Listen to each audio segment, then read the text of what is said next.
Today, we're going to talk about secondary sources and how they can help you in an essay that you're writing to analyze a piece of literature. This really isn't that much different than writing any kind of research paper. It doesn't have to be just about literature.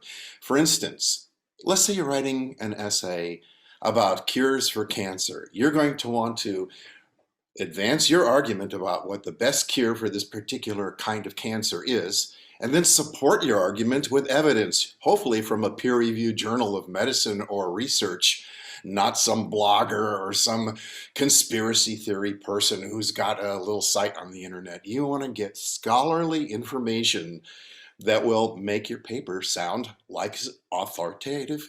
Oh, good grief, I mangled that. Authoritative. Authoritative. Authoritative. An authoritative source, such as a peer-reviewed journal of literature, a scholarly source, and, well, academically sound, right? We're in college right now. We're not in high school anymore.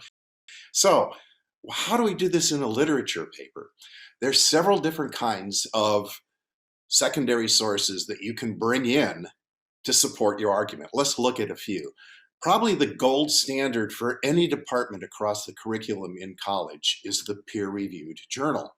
In literature, there are definitely peer-reviewed journals of literary analysis and journals of Shakespeare studies, and even journals about different kinds of novel writing or fiction and short stories, and journals of poetry and journals of songwriting even. These are all journals that have to go through the peer-reviewed process. And what that is that you submit a paper as a scholar, a jury of your peers reads it, and then they get back to you and say, this is pretty good, we're going to publish it. Or maybe they say, you need some improvements here, and we question your argument there, and you go back and you revise, just like you would for me. And then you submit it to the jury, and then they might give you the green light, and you get published, and you get lots of respect from your colleagues at your university or college where you work. So that's the gold standard. But if you can't find a peer-reviewed journal article about the novel or the play that you're writing about or the poem, then maybe you want to get a New York Times book review written by somebody who's pretty respected about the novel that you read or the play that you watched. And maybe you're going to get a quote from the author himself or herself.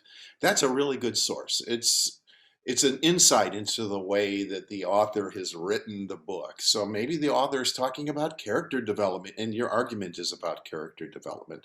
That's a good place to go, directly to the author. So there's a lot of different kinds of secondary sources you could use. And if you don't find anything from the author, you don't find anything from a newspaper, you don't find anything from a peer-reviewed journal of literature, there's still hope. Maybe you find a good quote about the topic that you're writing about. So, for instance, the novel is about depression and how this character in the novel is dealing with depression. Maybe the character's considering suicide, or maybe the character has lost all of his friends due to this problem that he has. You can quote a peer-reviewed journal of psychology about the behavior of people who are suffering from depression to support your argument about whether this is a good piece of literature, whether it's accurate, whether it's substantial, whether it portrays the character in a realistic way. Maybe you want to criticize the writing and say, this isn't very good, it's not accurate, no real person would do this. That's okay too.